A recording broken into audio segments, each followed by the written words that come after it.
Bonjour. Le théorème de Gauss est un outil incontournable qui permet de calculer le champ électrostatique d'une manière très simple. Mais avant de l'énoncer, on va définir la notion de flux électrostatique ou bien le flux du champ électrostatique.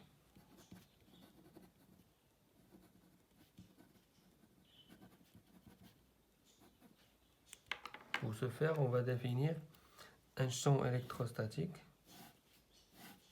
défini par ces lignes de champ. Voilà, orientées dans ce sens. Et on va considérer une surface quelconque. Après, il faut définir l'orientation de cette surface. Parce que normalement, pour chaque surface, il faut définir ce qu'on appelle l'orientation. Cette orientation est nécessaire pour des raisons de consistance dans les calculs. Une surface est orientée en choisissant un sens arbitraire et en définissant des vecteurs unitaires. En chaque point de la surface, on définit des vecteurs unitaires qui vont choisir ou bien qui vont définir l'orientation de cette surface. D'accord? Donc ces vecteurs unitaires doivent être perpendiculaires à la surface considérée. Donc ici, on va considérer un élément de surface, ds, en un point, et on va considérer le vecteur unitaire qui va définir l'orientation de cette surface en ce point. Dans le même point, on va considérer notre vecteur champ électrostatique. Les lignes de champ sont dans ce sens, donc le vecteur champ électrostatique, il va être dans ce sens, en ce point. Donc nous avons ici un angle entre le vecteur unitaire qui définit l'orientation de la surface en ce point et le champ électrostatique. On va définir un angle θ. Maintenant, on peut définir le flux du champ électrostatique à travers la surface S. Donc, puisqu'on a considéré un élément de surface, on va définir un élément de flux dφ qui est défini tout simplement par le produit scalaire de E avec ds. Ici, ds en vecteur, c'est tout simplement égal à ds fois le vecteur unitaire qui définit l'orientation de la surface. Donc, on peut écrire E fois ts scalaire n. Donc, c'est la même chose que E ts fois le cosinus de l'angle défini par les deux vecteurs E et n qui est θ. Donc, c'est E fois ds fois cosinus θ. Si on veut calculer le flux total, il suffit de faire une intégrale double de cette expression.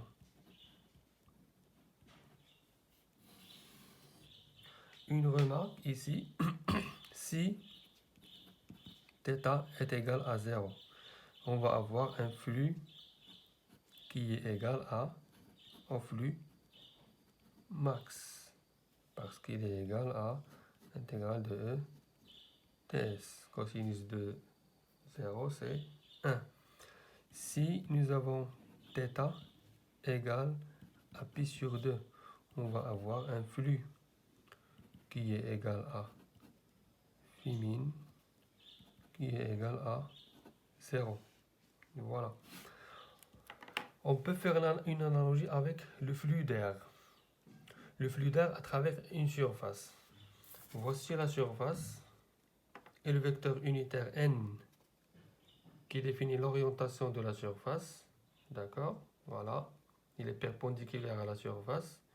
Si le vecteur vitesse, voici l'écoulement de l'air. L'écoulement de l'air. Si le vecteur vitesse de l'air est collinéaire avec n, c'est-à-dire θ égale 0, n'oublions pas que le vecteur unitaire il est comme ça. Si le vecteur vitesse est collinéaire, c'est-à-dire perpendiculaire à la surface, dans ce cas θ égale 0, alors le flux va être maximum. Donc, l'effet de l'air sur la feuille sera maximum. Et c'est logique. Vous avez une feuille comme ça, vous avez un écoulement d'air qui vient heurter la feuille, donc l'effet de cet écoulement d'air va être maximum. Par contre, si la feuille elle est comme ça, donc le vecteur unitaire il va être comme ça, d'accord? Il est perpendiculaire à la surface. Et dans ce cas, si l'écoulement d'air vient de ce côté, donc le vecteur vitesse il va être perpendiculaire au vecteur unitaire n, c'est-à-dire θ égale à pi sur 2, et dans ce cas le flux sera nul, flux nul, un écoulement d'air dans ce sens, avec une surface comme ça, donc l'effet va être nul, ou bien va être minimal bien sûr. Avant de passer au théorème de Gauss, on va parler d'un cas particulier. C'est le calcul du flux du champ électrostatique à travers une surface qui est fermée. D'abord, il faut définir qu'est-ce qu'une surface fermée. Une surface fermée, c'est une surface pour laquelle on peut définir l'extérieur de l'intérieur. Donc, c'est une surface qui a une intérieure et une extérieure bien définies. C'est une surface qui ne contient aucune ouverture. D'accord? Et c'est une surface qui n'a pas de bord. Par exemple, un carré comme ça, c'est pas une surface fermée. Ça, c'est non fermé. Parce qu'elle a des bords. Donc, et pour un carré comme ça, dans le plan, on ne peut pas définir l'intérieur de l'extérieur pour cette surface. La même chose pour un disque. Donc, non fermé. Parce qu'elle a des bords d'abord. Elle a des bords. Donc, on ne peut pas définir l'intérieur de l'extérieur clairement pour cette surface. Par contre, si je considère une sphère, imaginez la Terre par exemple, pour une sphère, ça c'est une surface fermée. Parce que je ne peux pas définir, je ne peux pas trouver des bords pour cette surface. Et l'intérieur est bien défini, l'intérieur de la sphère c'est à l'intérieur et l'extérieur c'est l'extérieur de la sphère. Ça c'est clair, donc on peut définir l'intérieur de l'extérieur. En plus, elle n'a pas de bord, on ne peut pas dire que le bord ou là, les limites de cette surface c'est ici, donc on ne peut pas dire ça. Par exemple, si je me promène ici à la surface de cette sphère, je ne peux jamais atteindre les bords. C'est comme pour le cas de la Terre. Donc si vous voyagez dans la Terre, vous faites le tour du monde, donc vous n'arriverez jamais à un point dans lequel vous allez dire que c'est le bord ou là c'est la limite de la Terre. Donc c'est une surface fermée. C'est pour cette raison qu'on appelle ça une surface fermée. L'extérieur est clair, l'intérieur est clair. Par contre, ici, ce n'est pas le cas. Voilà. Donc, on peut définir le flux électrostatique pour une surface fermée. Par exemple, si cette sphère se trouve dans une région où règne un champ électrostatique, je peux définir le flux. Dans ce cas, c'est la même chose. E scalaire ds avec, ici, je prends un élément de surface. Je l'appelle ds. Vecteur unitaire ici. Ça, c'est ds. Donc, je définis de la même manière le flux de E à travers une surface. De la même manière, c'est EDS. Sauf que, sauf que dans le cas d'une surface fermée, je vais ajouter un petit cercle ici. Pour indiquer qu'il s'agit d'une surface fermée. Donc, c'est une intégrale à travers une surface fermée. Ou bien c'est un flux du champ électrostatique calculé à travers une surface fermée. Autre chose avant de terminer ce point que j'ai failli oublier, pour une surface fermée, le vecteur unitaire qui définit l'orientation de la surface est toujours orienté de l'intérieur vers l'extérieur. C'est pour cette raison que je définis ce vecteur comme ça. Donc je n'ai pas le choix. définir le vecteur unitaire comme ça ou bien comme ça. Non. Le vecteur unitaire qui définit l'orientation d'une surface fermée, c'est toujours de l'intérieur, de l'extérieur. D'où l'intérêt de cette notion de définition de intérieur-extérieur pour une surface fermée. Dans ce cas, on n'a pas le choix. Le vecteur unitaire doit être toujours orienté vers l'extérieur. Par contre, pour une surface quelconque, donc je peux définir le vecteur unitaire comme ça, mais comme je peux définir le vecteur unitaire comme ça. Sauf qu'une fois je choisis une orientation, donc dans les calculs, je dois respecter cette orientation. Pour une surface fermée, ce n'est pas le cas. Donc, vous êtes obligé de choisir le sens du vecteur unitaire de l'intérieur vers l'extérieur. On arrive au théorème de Gauss, mais avant de vous donner l'énoncé du théorème de Gauss, on va essayer de voir d'où vient l'expression du théorème de Gauss en considérant un exemple très simple. On va considérer une charge ponctuelle Q positive. Cette charge ponctuelle va nous créer en son voisinage un champ électrostatique dont les lignes de champ sont représentées comme ça. C'est un champ radial et il est sortant parce que la charge est positive. Et on va essayer de calculer le flux du champ électrostatique créé par la charge Q à travers une surface fermée. Donc on va choisir une surface fermée, soit cette surface, c'est la sphère, c'est une sphère, c'est pas bien tracé, mais ça c'est une sphère qui entoure la charge Q. C'est une sphère qui entoure la charge, c'est notre surface fermée.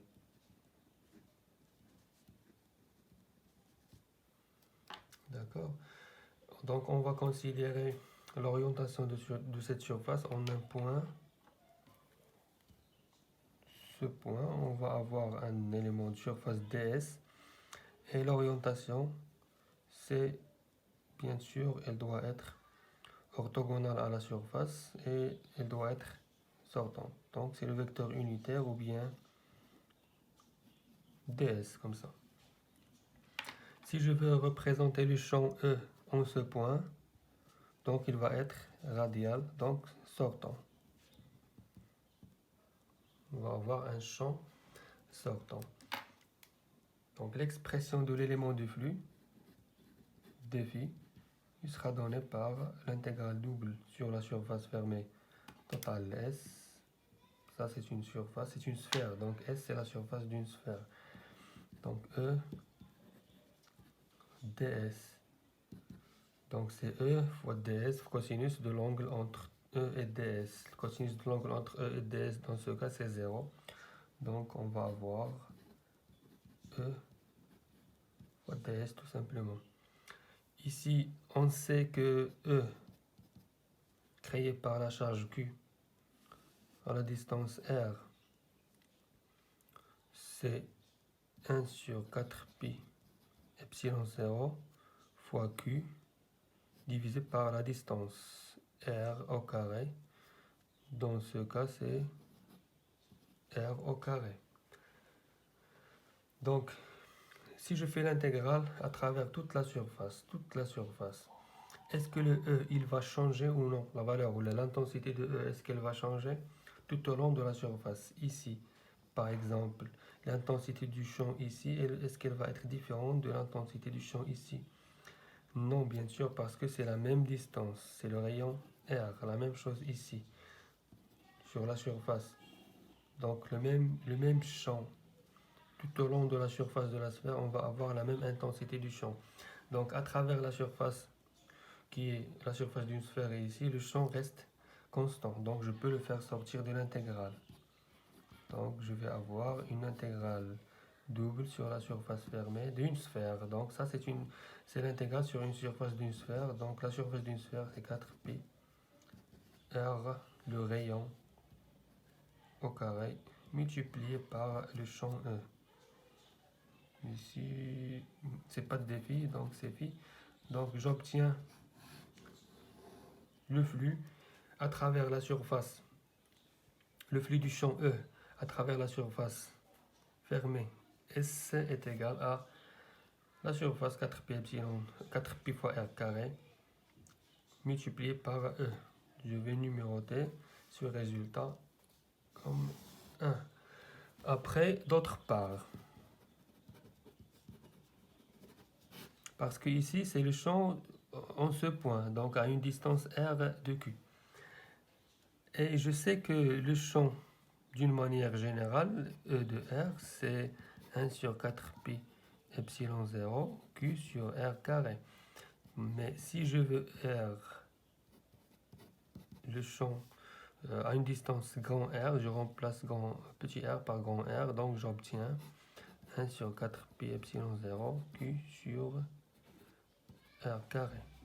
Donc ça c'est le champ en ce point et en tout point de la surface. C'est la même valeur, comme nous avons dit.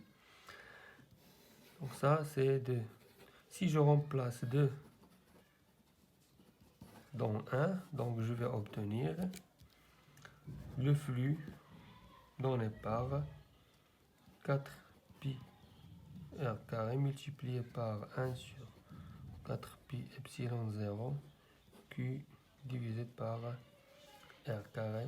Donc je simplifie et j'obtiens en fin de compte flux égal à la charge q divisé par epsilon 0.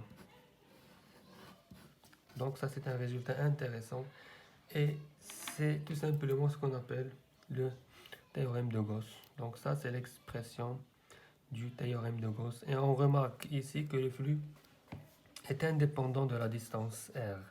Donc si on choisit une surface comme ça, je vais obtenir la même valeur de flux, q sur epsilon 0. Je choisis une autre surface, le flux à travers cette surface, il est toujours égal à q sur epsilon 0. Donc le flux est indépendant de la distance ici, qui définit notre sphère fermée. C'est ce qu'on appelle tout simplement le théorème de Gauss. C'est très simple. Ce résultat est vrai pour n'importe quelle surface fermée et pour n'importe quelle distribution de charge Q contenue à l'intérieur de cette surface fermée. Maintenant, on peut énoncer le théorème de Gauss. Voici l'énoncé du théorème de Gauss. Le flux du champ électrostatique E à travers une surface fermée S est égal au produit par 1 sur epsilon 0 de la somme algébrique des charges intérieures à S. Donc nous avons une distribution de charges. On va définir une surface fermée, on va l'appeler surface de Gauss. Et on peut appliquer cette expression qui est donnée par le théorème de Gauss. Donc le flux de E à travers n'importe quelle surface fermée, donc vous choisissez n'importe quelle surface fermée, et bien sûr le choix doit être adéquat en fonction de votre distribution et en fonction de votre symétrie sphérique ou bien cylindrique ou bien plane.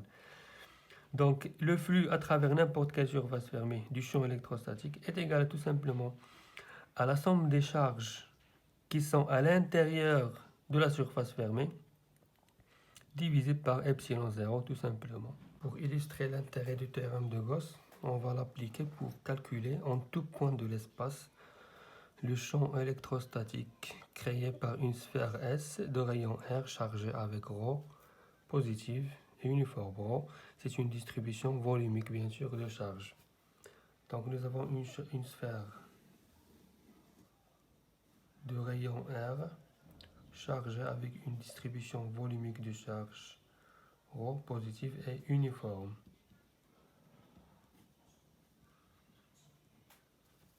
Donc cette sphère est chargée.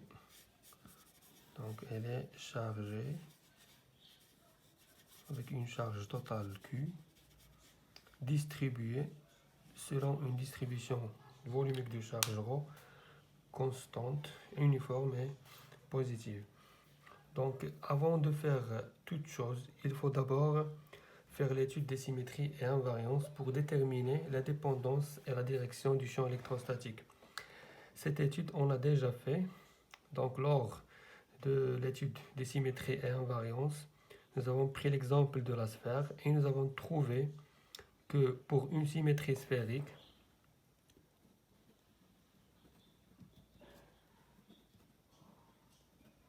nous avons trouvé que le champ E en tout point M de l'espace, il a une seule composante ER et il dépend seulement de la variable R. Donc il est suivant UR. Voilà. Donc ce qui est demandé ici, c'est de calculer le champ électrostatique en tout point de l'espace, c'est-à-dire pour tout R. Donc le R, il va varier entre 0 et l'infini, bien sûr. R varie entre 0 et l'infini. Il faut calculer le champ électrostatique pour tout R. Et pour faire ce calcul, on va appliquer le théorème de Gauss.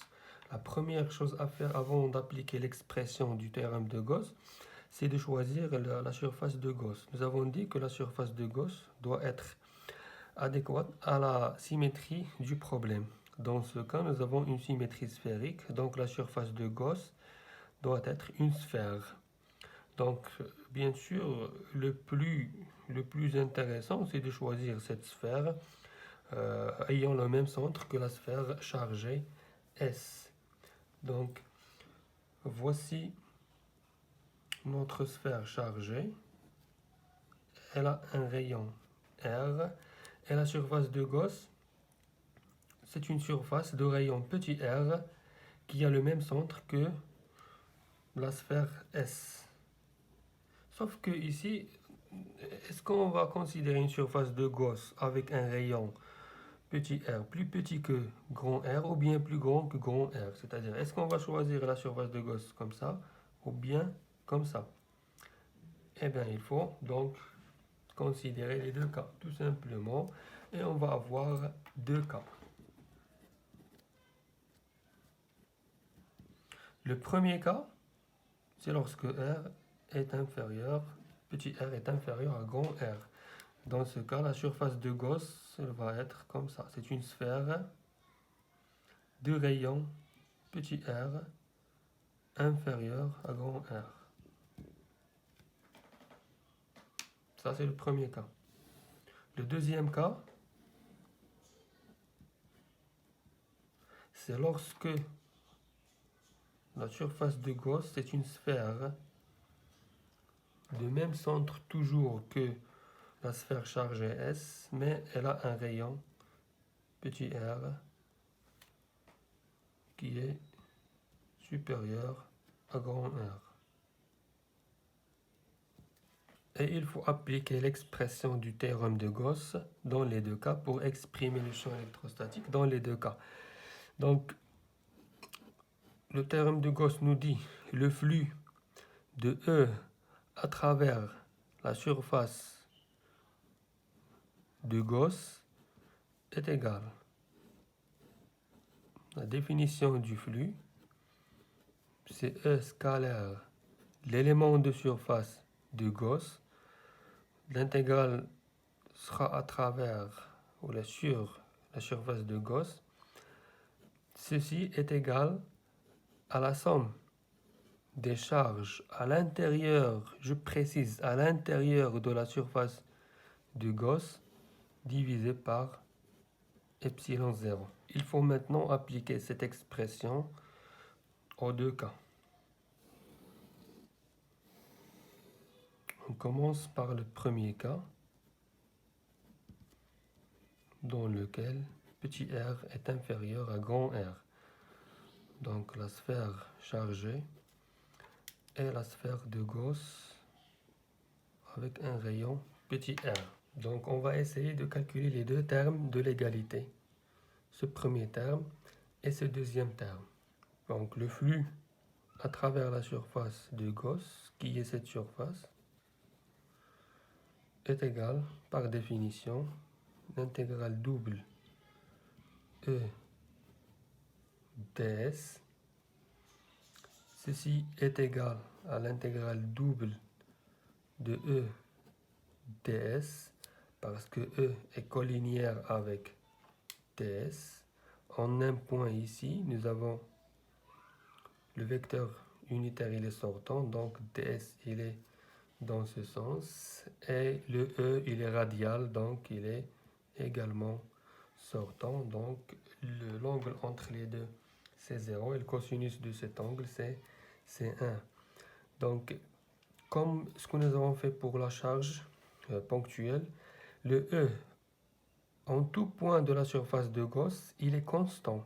Donc, si on fait l'intégrale sur la surface de Gauss, le E, il reste constant. Donc, on peut le faire sortir de l'intégrale, ce qui va nous donner E intégrale sur la surface de Gauss. Et ici, c'est une intégrale sur la surface de Gauss, S, G. La surface de Gauss est une sphère de rayon petit r. Donc, on va obtenir tout simplement la surface de la sphère, 4pi petit r au carré, multiplié par E. Donc ça, c'est le flux à travers la surface de Gauss. Ça, c'est l'équation, l'expression 1. Maintenant, on va essayer de calculer le deuxième terme de l'égalité du théorème de Gauss. La somme des charges intérieures à la surface de Gauss. Il ne faut pas oublier l'expression générale d'une charge, c'est Q égale à l'intégrale triple de ρ dV dans le cas d'une distribution volumique. Et c'est le cas dans cet exemple, c'est une distribution volumique. Donc la même chose ici, la somme des charges à l'intérieur, à la surface de Gauss, c'est tout simplement l'intégrale triple de ρ fois l'élément de volume, la surface de Gauss. Donc ceci, c'est une intégrale sur la surface de Gauss, qui est une surface de rayon petit r. Et donc on va faire le calcul. Puisque ρ est uniforme, donc on peut la faire sortir de l'intégrale. Ça fait ρ dV, surface de Gauss avec un rayon petit r. Et la surface d'une sphère de rayon petit r, c'est tout simplement 4 tiers pi r3. Donc ça, c'est la somme des charges à l'intérieur de la surface de Gauss. Donc ça, c'est 2. Donc on va essayer d'appliquer, parce qu'ici on a calculé juste la somme des charges intérieure à la surface de Gauss, donc il faut diviser par epsilon 0. Donc les deux termes sont égaux, donc je vais faire comme ça. 4 pi r carré fois E. Ici, c'est un E qui dépend de R. Égale à ρ 4 tiers pi r3 divisé par epsilon 0. Et je peux sortir l'expression de E. Dans ce cas, E de R est égal à ρ divisé par 3 epsilon 0 fois R. Si vous voulez l'exprimer en vecteur, il va être bien sûr dirigé selon le vecteur unitaire UR. Et voilà l'expression du champ électrostatique pour tout point intérieur à la surface ou bien à la sphère chargée. Donc ça, c'est vrai pour R inférieur à grand R. On passe maintenant au deuxième cas. Dans le cas où petit r est supérieur à grand R.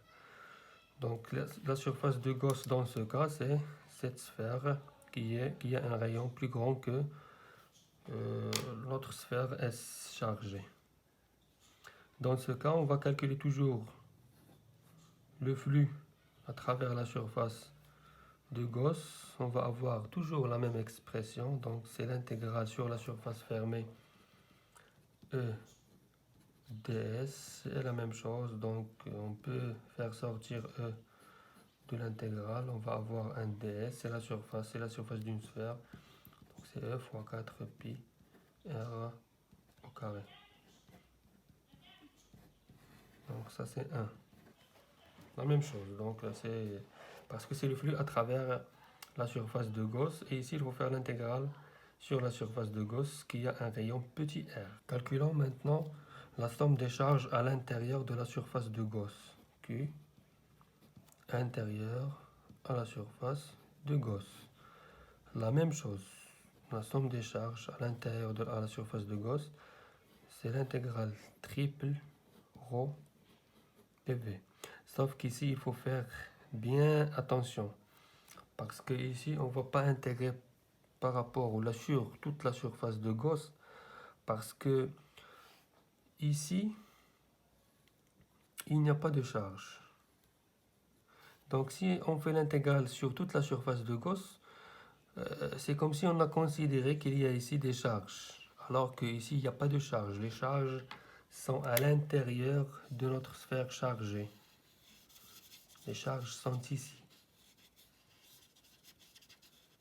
Donc ici, on ne va pas intégrer sur une sphère de rayon petit r, mais on va intégrer sur une sphère de rayon grand R, parce qu'il n'y a pas de charge ici. On ne peut pas intégrer par rapport à toute la surface de Gauss, parce que les charges sont contenues seulement dans la surface ou dans la sphère chargée. Et la sphère chargée, elle a un rayon grand R, donc il faut faire une intégration sur la sphère de rayon grand R, pas petit r.